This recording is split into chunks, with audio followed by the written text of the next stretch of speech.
I'm going to demonstrate how to do the homework problems for Chapter 11 in BQM. In question 1, we're given a sample of 5 observations. So I'm going to copy this sample into Excel. Now notice that the numbers are all in one cell, A1. If you click on that cell A1 and you click on data, text to columns, delimited, next, and you then click comma, notice that when comma is not clicked, you don't have any columns here. But when you click on comma, wherever Excel sees a comma, it creates a new column.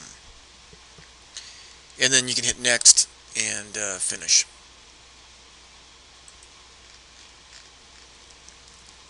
Okay, so now the observations are in, each observation is in its own cell. I like to rotate the data, so I'm going to copy it and paste like that, and we got it in one column. You don't need to do that, but I like to do it. Okay, so let's go back here. We want to know the point estimate of the population mean.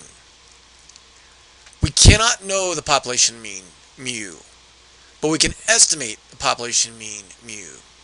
We estimate the population mean, mu, with the sample mean known as x bar. So equal average. This function is the point estimator of the population mean. So we have the point estimator, which sums these 5 numbers and divides by 5.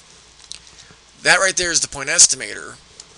When I divide, or when I hit enter, the numbers in cells A1 to A5 are going to be added and then divided by 5.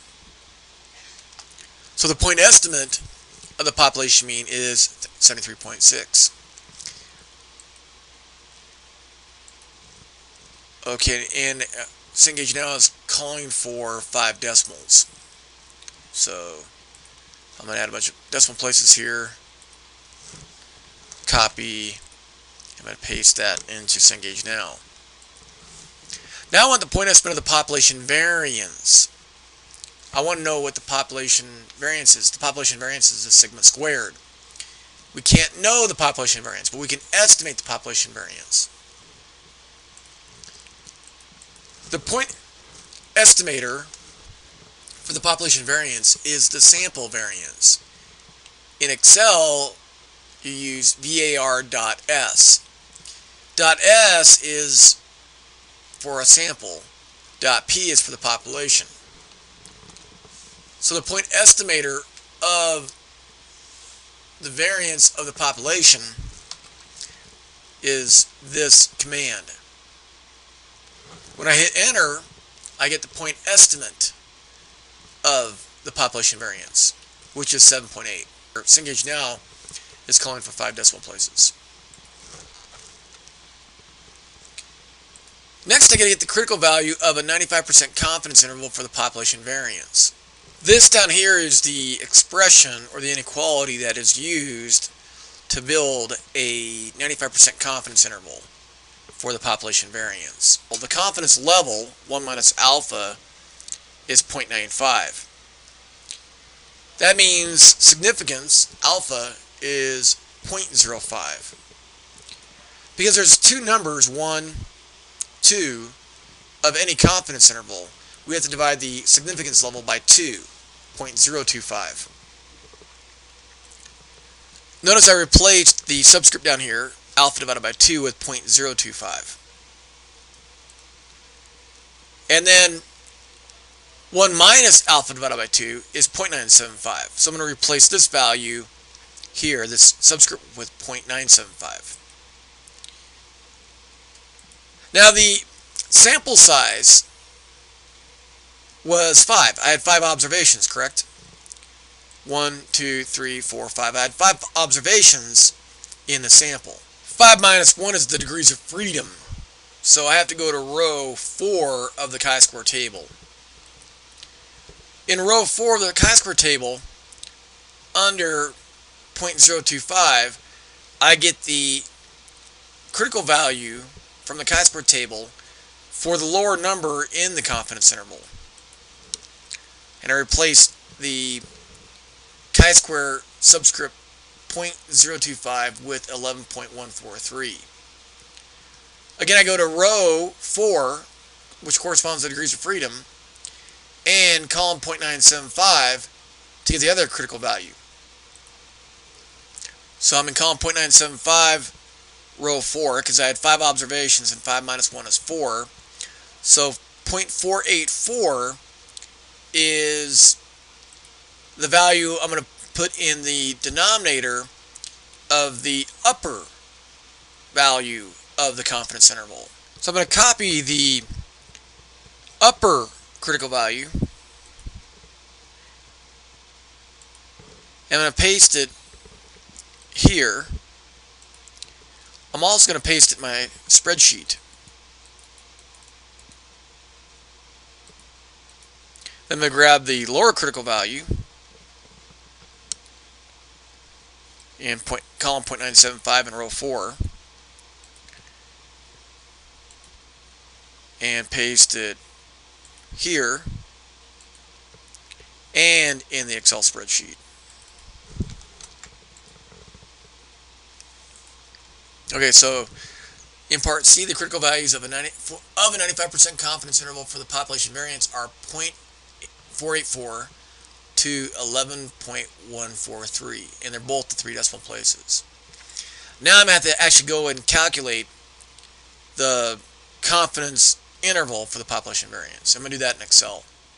Before I go to Excel, I'm going to grab this equation using the snipping tool, or this inequality. I'm going to paste it.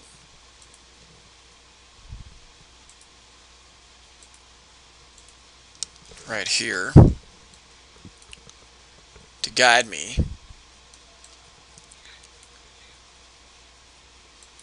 Okay, so the lower limit of the confidence interval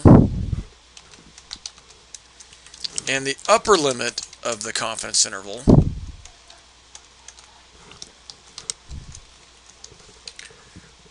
I'm going to put those values right here.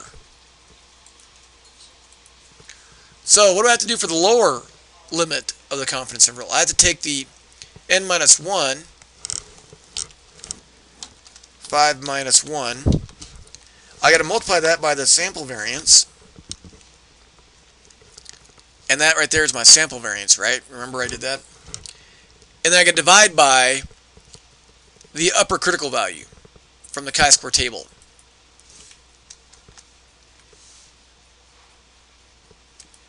So you kind of crisscross. This number goes down here.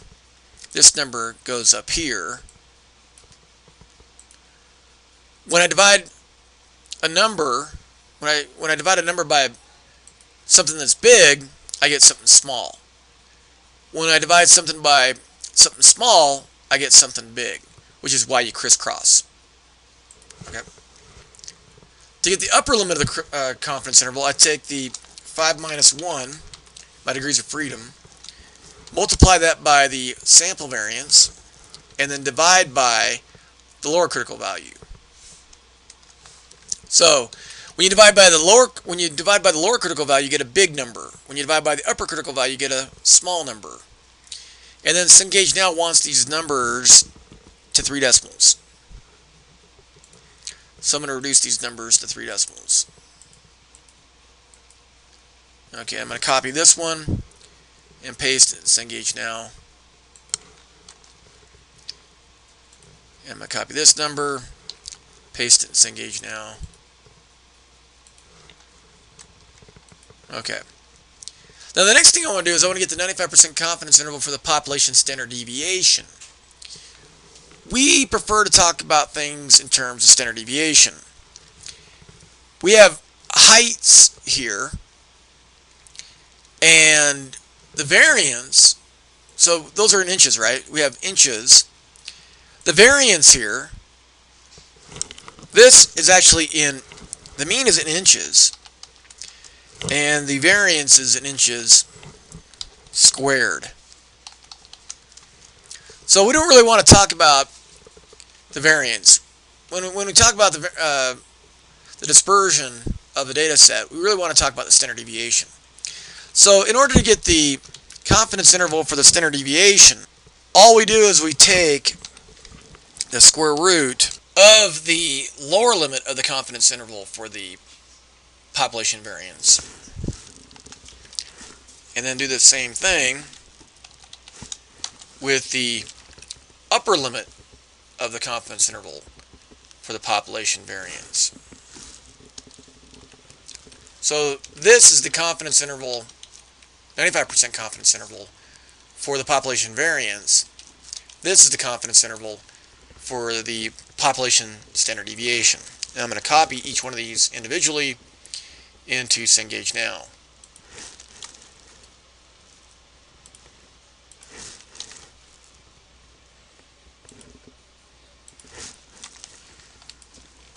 So we have everything done to this point. I'm going to go ahead and check my work, and I should get all green check marks. I do. In part F, the confidence level, 95%, is the probability that the interval above contains the population variance.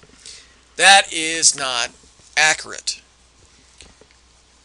The probability that the above interval contains the population variance is either 1 or it is 0, because the population variance is either in this interval or it's not in the interval.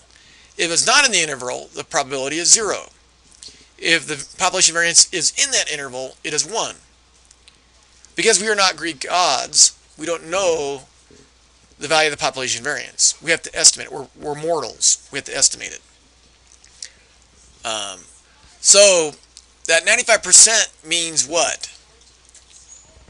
Well, confidence level 95% is the percent of confidence intervals constructed that will contain the population variance. So if we replicated this procedure 1,000 times, so we have 1,000 samples, and all those samples are of size 5, 950, or 95%, 950 of the 1,000 intervals constructed will contain the true population variance.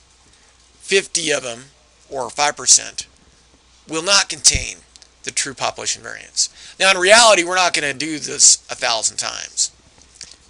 We may do this once, because sampling is very costly and expensive.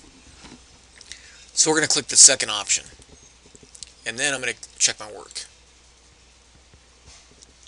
And it looks like I got all of the problems right.